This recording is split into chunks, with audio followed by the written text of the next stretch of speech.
Verses 17 to 18. Their example is that of one who kindled a fire, but when it illuminated what was around him, Allah took away their light and left them in darkness they could not see. Deaf, dumb, and blind, so they will not return.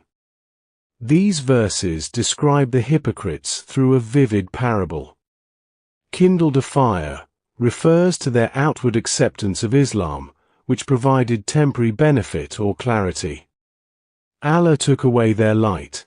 Their insincerity leads to spiritual darkness and loss of guidance.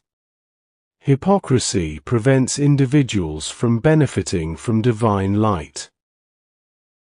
Verse 19. Or like a rainstorm from the sky within which is darkness, thunder, and lightning.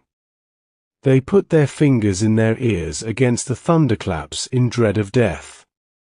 But Allah is encompassing of the disbelievers. This parable depicts the fear and confusion of hypocrites when faced with challenges in faith.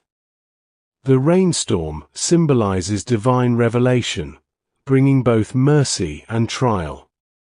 True believers embrace the guidance and trials sent by Allah, while hypocrites seek to avoid them out of fear and insincerity. Verse 20. The lightning almost snatches away their sight. Every time it lights for them, they walk therein, but when darkness comes over them, they stand. And if Allah had willed, He could have taken away their hearing and their sight. Indeed, Allah is over all things competent. The lightning represents the moments of clarity provided by divine guidance.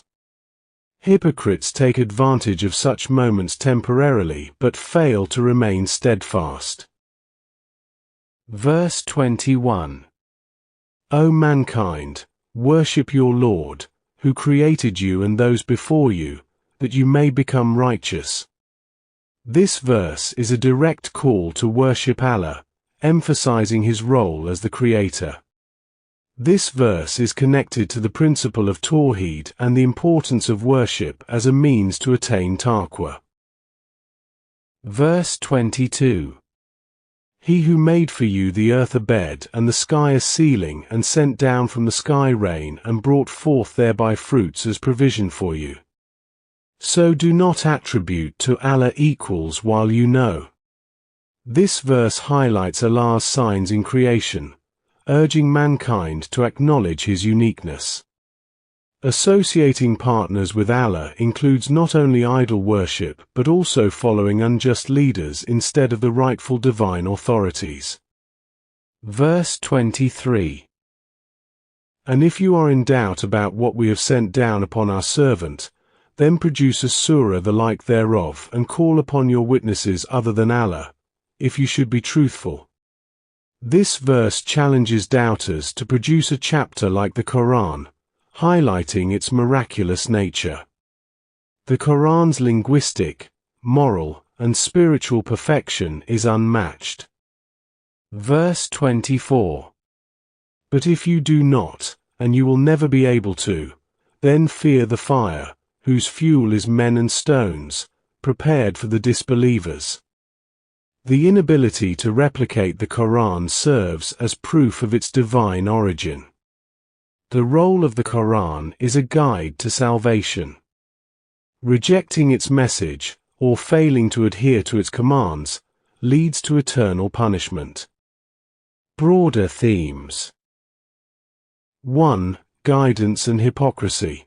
The parables illustrate the loss of guidance due to hypocrisy and insincerity. 2. Tawheed. Verses 21 to 22 stress the uniqueness of Allah and the necessity of exclusive devotion to Him, rejecting any form of association or misguidance. 3. Accountability and the hereafter. The warning of hellfire underscores the consequences of rejecting divine guidance.